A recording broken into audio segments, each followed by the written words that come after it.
Hello दोस्त, virtuous channel में आपका स्वागत है। सोशल सिक्योरिटी ऑफिसर का एक आरटीआई मिला था जिसको सुबह शेयर किया। तो उसमें कमेंट सेक्शन में मैं देख रहा था कि काफ़ी बच्चों के कमेंट्स आए कि जॉब कैसा है, इसमें प्रमोशन के क्या स्कोप हैं, क्या इसके एलिजिबिलिटी क्राइटेरियाज हैं। तो आज का जो सेशन है वो पूरा इसी को लेके है। हेल्थ इशू थोड़ा चल रहा है, इसीलिए आपसे ज़्यादा कनेक्ट नहीं हो पा रहा हूँ इस पीरियड में, बट रिकवरी हो रही है, ये थोड़ा ठीक है। तो अगर इसमें अपने देखें, फर्स्ट ऑफ ऑल अगर ये मैं एक चीज़ आपसे ज़रूर शेयर करना चाहूँगा कि जो भी बैंकिंग सेक्टर की प्रिपरेशन कर रहे हैं या इंश्योरेंस सेक्टर की प्रिपरेशन कर रहे हैं, उन बच्चों को कुछ भी अलग से एड ऑन करने की ज़रूरत नहीं है। सिर्फ और सिर्फ एक आपका कंप्यूटर स्किल टेस्ट एक इसमें है, राइट। बाकी आप अगर देखें, एजुकेशनल क्वालिफिकेशन ग्रेजुएशन डिग्री चाहिए कहीं से भी, जो भी कोई रिकॉग्नाइज यूनिवर्सिटी हो उससे आपके सिंपल एक ग्रेजुएशन डिग्री है। लेकिन अगर कॉमर्स ग्रेजुएट हैं या लॉ या मैनेजमेंट है तो प्रीफरेबल है। लेकिन ऐसा कहीं नहीं है कि आपका फॉर्म इस बेस पे को रिजेक्ट हो जाएगा। इंटरव्यू कहीं है नहीं तो आपको प्रीफर वो कैसे करेंगे, तो मुझे इसमें कोई ज़्यादा दम नहीं लग रहा। हाँ, इन फ्यूचर जब आप जॉब में रहेंगे तो अगर आप लॉ ग्रेजुएट हैं, मैनेजमेंट हैं, कॉमर्स ग्रेजुएट हैं, थोड़ा आपके साथ है एज रहेगी, लेकिन वो आप जिस भी जॉब में जाते हैं वहाँ का सब कुछ सीख ही लेते हैं। कोई खास से मुझे इसमें नहीं लगा। एज है 21 से लेके 27, और फिर जो रिलैक्सेशन एज के, जैसे ओबीसी का अपर एज में 3 साल का है, SC ST का 5 साल का है, या कोई ऑलरेडी मोर देन 3 इयर्स की सर्विस आपका ESIC में किसी पोस्ट पे है तो उनके लिए है वो अलग से, जैसे दूसरे गवर्नमेंट डिपार्टमेंट्स में, वो यहाँ भी। तीसरा बड़ा जो क्वेरीज आ रही है वो एग्जाम पैटर्न के लिए। तो एग्जाम इसमें 3 स्टेजेस में है। सॉरी, पहला प्री है। प्री में 3 पेपर हैं, इंग्लिश लैंग्वेज, क्वांट और रीजनिंग, जैसे आपके बैंक और इंश्योरेंस सेक्टर में है वही पैटर्न है। इंश्योरेंस में आई थिंक इंग्लिश को क्वालिफाइंग नेचर का दिया, लेकिन मतलब उसके मार्क्स भी एड ऑन नहीं होते। हाँ, यहाँ स्टेज 1 जो है एग्जैक्टली बैंक की तरह है। मतलब आप देखेंगे इंग्लिश लैंग्वेज तो इसके प्योरली पूरे का पूरा इंग्लिश, क्वांट, रीजनिंग सभी ऑब्जेक्टिव है। वही आपके जो ऑप्शंस जैसे गिवन होते हैं ऑप्शंस हैं। 1/4 से नेगेटिव मार्किंग है, अगर आपका सही है तो 1 नंबर, गलत है तो 1/4 नेगेटिव है। वही सिस्टम इसमें इसमें अगर आप देखें तो इसमें 30 मार्क्स, 30 ही क्वेश्चन है, 30 ही मार्क्स के हैं, और 20 मिनट इसके लिए सेक्शनल टाइम है। ये टाइम हो गया, ये आपके क्वेश्चंस हो गए, ये मार्क्स हो गए। 30 question, 30 marks, 20 minute sectional time है। क्वांट में अगर आप देखेंगे तो 35 क्वेश्चन हैं, 35 ही मार्क्स हैं, और यहाँ भी 20 मिनट्स हैं। और रीजनिंग में भी 35 क्वेश्चन, 35 मार्क्स एंड 20 मिनट्स। 1 घंटे का पेपर हुआ, 20-20 मिनट का सेक्शनल टाइम हुआ, और 100 क्वेश्चन, 100 मार्क्स, राइट। ये हुआ स्टेज 1। अब स्टेज 1 से स्टेज 2 जो आपका मेंस जिसको बोलेंगे, स्टेज प्री है, ये आपका हो गया एक तरह से स्टेज 1। तो स्टेज 1 से स्टेज 2 में जो बच्चे सेलेक्ट होंगे, स्टेज 2 में, स्टेज 1 से स्टेज 2 में 1:10। अगर मान लो 200 वैकेंसीज हैं, वैकेंसीज मान लो 200 हैं, तो कितना हो जाएगा? 2000 स्टूडेंट्स को स्टेज 1 से स्टेज 2 के लिए सिलेक्ट करें। स्टेज 1 वैसे प्योरली क्वालिफाइंग है, एक सिलेक्शन के लिए चाहिए। स्टेज सेकंड में जाने के लिए आपको मेरिट में आना, लेकिन अल्टीमेटली जो सिलेक्शन होगा वो इस स्टेज सेकंड के मार्क्स से ही होना। फर्स्ट का सिर्फ सिलेक्शन के लिए है, फिर मार्क्स एड ऑन नहीं होंगे इसके, ये प्योरली क्वालिफाइंग इन नेचर है। तो ये जैसे 10 टाइम्स आपके, जैसे 200 वैकेंसीज थी तो 2000 बच्चों को कैटेगरी वाइज जितना जितना जिसका वेटेज बनता था 10 टाइम्स करके, और ये स्टेज सेकंड के लिए सेलेक्ट किया। स्टेज सेकंड में आपके पास क्या है? इंग्लिश है, क्वांट, रीजनिंग और जनरल अवेयरनेस बोले, फाइनेंशियल अवेयरनेस बोले, बैंकिंग अवेयरनेस, सभी इसमें कॉमन आएगा। स्टैटिक जीके भी इसमें होगा जनरल अवेयरनेस में। करंट अफेयर्स का काफ़ी अच्छा वेटेज होगा, बैंकिंग अवेयरनेस भी होगा, इंश्योरेंस अवेयरनेस भी होगा। इसमें सभी का मिक्स आएगा, क्योंकि इंश्योरेंस सेक्टर का जॉब है तो इंश्योरेंस का भी इसमें अच्छा खासा वेटेज होता है, लेकिन सबसे ज़्यादा करंट अफेयर्स है। तो ये भी आप देखेंगे तो बैंकिंग सर्विसेज से बहुत ज़्यादा नहीं, सिर्फ आपको इंश्योरेंस सेक्टर का कुछ अलग से स्टडी करना, बाकी वही चीज़ें, इंग्लिश वही है, क्वांट वही है, रीजनिंग वही। अब यहाँ इंग्लिश में क्या रहेगा? इंग्लिश में अगर यहाँ मेंस में अगर मैं देखूँ इंग्लिश में, तो यहाँ 30 क्वेश्चन है, 40 नंबर के हैं, 30 क्वेश्चन 40 मार्क्स और 30 मिनट्स, 30 मिनट्स। क्वांट में अगर आप देखोगे तो क्वांट में यहाँ 40 क्वेश्चन है, 60 मार्क्स के हैं और टाइम है 35 मिनट्स। रीजनिंग में भी सेम है, 40 क्वेश्चन 60 मार्क्स 35 मिनट। और जीए में आपके 40 क्वेश्चन हैं, 40 क्वेश्चन हैं जीए में और 40 ही मार्क्स के हैं, लेकिन टाइम यहाँ 20 मिनट्स ही। तो पूरा देखें तो आई थिंक 2 घंटे हो गए, 35 35 70 और 50 120, ये 2 घंटे का टाइम है, बट सेक्शनल है, सेक्शनल है इस तरीके से। और ये मार्क्स कितने हो गए आपके? 100 200 मार्क्स, 200 मार्क्स के आपके ये 150 क्वेश्चन थे और 200 मार्क्स के थे और 2 घंटे का टाइम था। इस तरह से अलग से बाइफरकेट किया। अब यहाँ जो आपने मार्क्स से अचीव किए वही अल्टीमेटली आपके सिलेक्शन में रोल प्ले करेंगे, ये ही एड ऑन होंगे। तो ये हुआ स्टेज 2। अब एक स्टेज 3 और है। स्टेज 3 के लिए अब आपका सिलेक्शन रहेगा 1:5 के रेशियो। मतलब स्टेज 2 में कितने बच्चों को सेलेक्ट करेंगे? मतलब जो भी मेरिट से ऊपर से लेके और शुरू कर देंगे डिसेंडिंग ऑर्डर में। और इसमें 1:5, जैसे 200 वैकेंसी थी तो अब 1000 बच्चों को, 1000 बच्चों को कैटेगरी वाइज जो भी 5 गुना लेके, और ये सेलेक्ट करेंगे स्टेज 3 के लिए। अब स्टेज 3 जो है उसमें अगर मैं देखूं तो क्या है, इसमें एक तो इंग्लिश का डिस्क्रिप्टिव टेस्ट है, एक कंप्यूटर स्किल टेस्ट है, 2 हैं इसमें।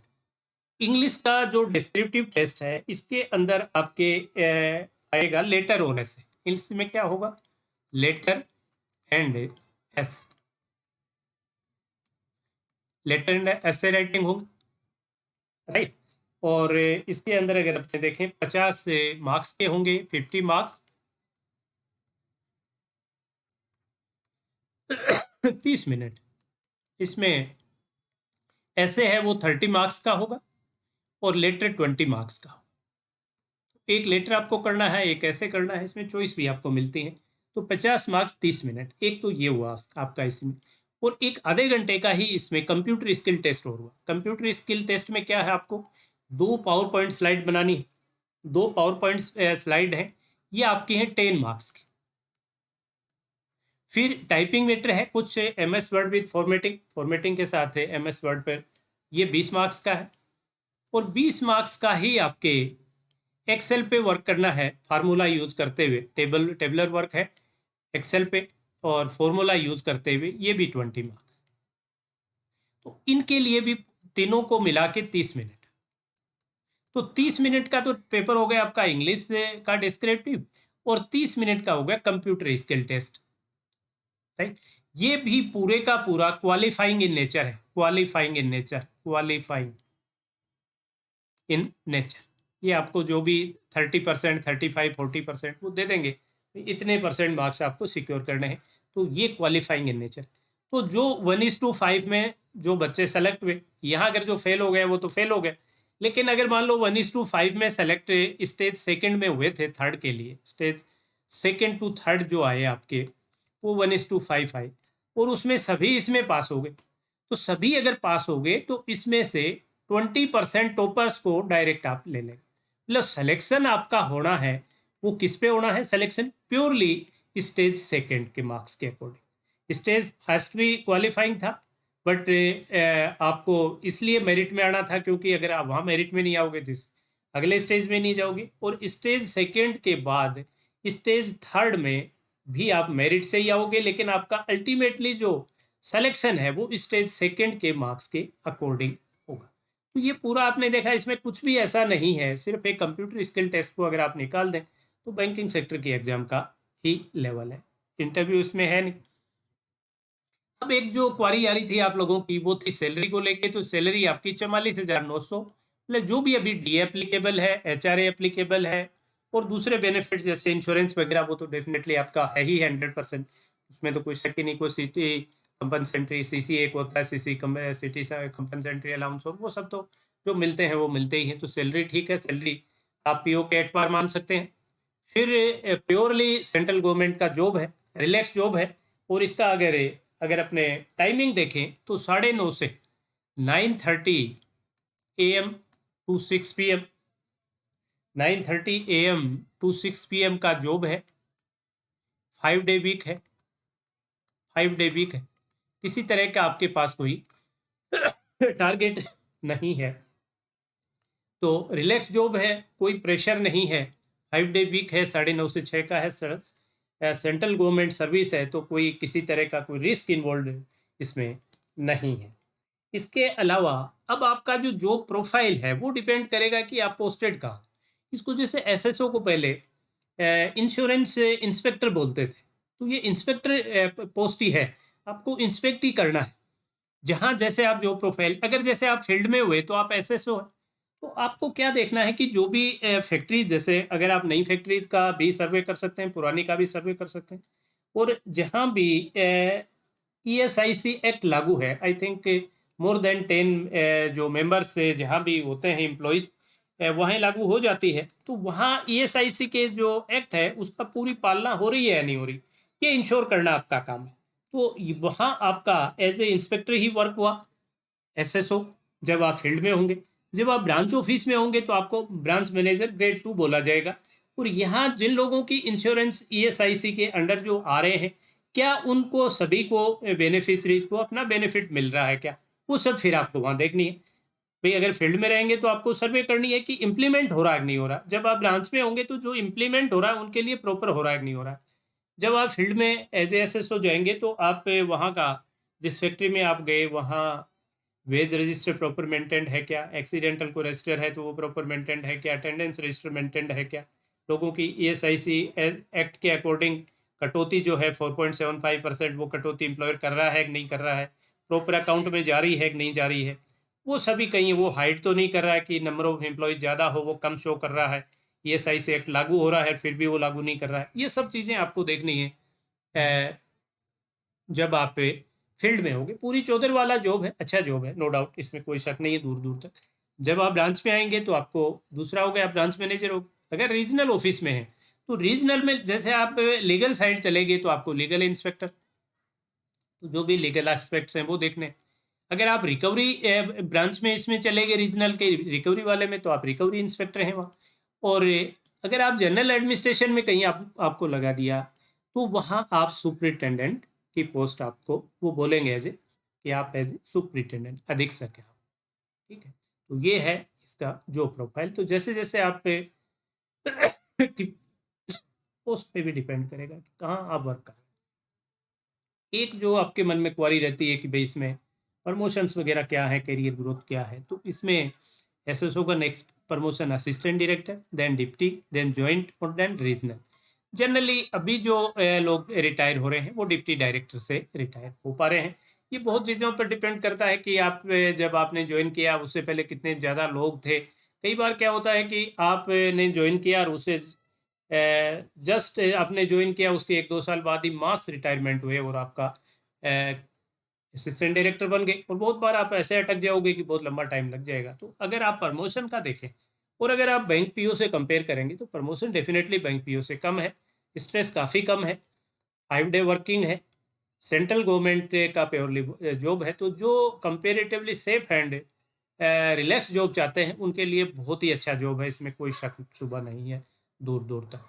हाँ, जिनको अपना करियर को लेके जो कुछ ज़्यादा रहते हैं कि भाई हमें बहुत प्रमोशन चाहिए और चाहिए, तो उनके लिए बैंक पीओ प्रमोशन के लिहाज से डेफिनेटली काफ़ी ज़्यादा है प्रमोशन। अगर जो सिंसियर बच्चा है एज ए पीओ लगता है वो वहाँ का चेयरमैन भी बन सकता है, वो पॉसिबिलिटीज यहाँ नहीं है। इसके अलावा और कोई मन में आपके कोई क्वारी आ जाए तो प्लीज़ आप मुझे कमेंट सेक्शन में कमेंट कर दीजिए और वो भी मैं आपकी रिजॉल्व कर दूंगा। बाकी जो मेजर थी वो मैंने आपको बता दी। तो बिल्कुल भी और सबसे अच्छी चीज़ ये है कि जब भी इसकी वैकेंसी आए तो आप फॉर्म जरूर फिल करिए। जो भी बैंक और इंश्योरेंस सेक्टर की बच्चे प्रिपरेशन, आपने देखा कि कोई भी एग्जाम पैटर्न में उनमें बड़ा चेंज नहीं है, सिर्फ एक आपका कंप्यूटर स्किल टेस्ट एक और है। तो जो बच्चे कंप्यूटर बैकग्राउंड से हैं, तो उनके तो कोई सॉरी टेंशन है नहीं, और अदरवाइज थोड़ा बहुत पढ़ा जा सकता है, ऐसी कोई। तो हेल्थ थोड़ा सा साथ नहीं दे रही है, इसीलिए आप लोगों से रेगुलर सेशन में भी इंटरेक्ट अभी तक मैं कर नहीं पा रहा हूँ। लेकिन आज वो एक वीडियो इस पे अपलोड किया था, उस पर जो क्वारीज आपकी आई तो मैं अपने आप को रोक नहीं पाया, और ये वीडियो आपको, तो आपके बीच में जो इनकन्वीनियंस कोई ड्यू टू कब हुई भी हो, तो उसके लिए मैं माफ़ी चाहूँगा आपसे। That's all for today session. Have a nice